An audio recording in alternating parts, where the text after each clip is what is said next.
मैंने एक बार अपने एक दोस्त से पूछा कि क्या कागज में आग है, तो उसने फौरन आंसर करते हुए कहा कि ये भी कोई सवाल है, बिल्कुल नहीं होती। तब मैंने कहा कि अगर कागज में आग नहीं होती तो माचिस की तीली की दी गई छोटी सी आग से इस कागज से इतनी बड़ी आग कैसे निकलती। हर वस्तु में आग छुपी होती है।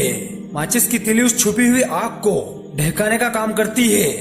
एक बार एक बच्चा स्कूल से वापस घर लौट कर आया और उसने आकर अपनी माँ को एक चिट्ठी दी, जो कि आते वक्त उसकी टीचर ने उसे दी थी अपनी माँ को देने के लिए।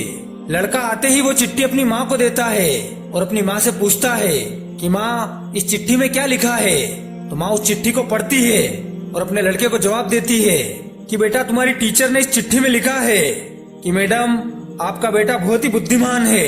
हमारे पास ऐसा कोई भी टीचर नहीं जो इतने प्रतिभावान बच्चे को पढ़ा सके।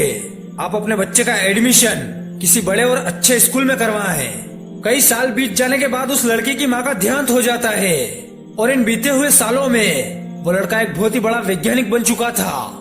और वो लड़का अपनी माँ के अंतिम संस्कार के लिए वापस अपनी माँ के घर आता है और अंतिम संस्कार की सारी विधियां पूरी करने के बाद जब वो लड़का अपनी माँ के यानी अपने घर पहुँचता है, तब उसे टेबल पर रखी वही पुरानी चिट्ठी दिखाई देती है जो कि उसकी टीचर ने उसकी माँ को देने के लिए दी थी। वो लड़का वो चिट्ठी उठाता है और खोलकर पढ़ने लगता है।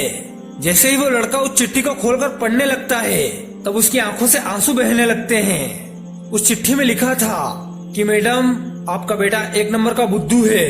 हम इसे पढ़ा पढ़ा कर तंग आ चुके हैं। अब हम इसे स्कूल से निकाल रहे हैं। बेहतर ये होगा कि आप इसे घर पर ही पढ़ाने की कोशिश करें। आंखों से बहते हुए आंसू पोंछते हुए उस व्यक्ति ने उस चिट्ठी के नीचे लिखा कि जी हाँ, थॉमस एडिसन एक बुद्धू बच्चा था जिसे उसकी माँ के विश्वास और समर्थन ने इतना बड़ा वैज्ञानिक बनाया।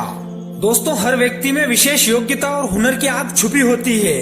इसलिए ढूंढिए किसी ऐसे व्यक्ति को जो आप पर विश्वास करे, या बन जाइए वो माचिस की तीली जो किसी के अंदर छुपी हुई आग को ढकाए। तो दोस्तों, वीडियो अच्छा लगा हो तो लाइक करने के साथ साथ अपने दोस्तों में शेयर कर दें। हम मिलते हैं अगले वीडियो में, तब तक के लिए ख्याल रखें अपना। Bye bye.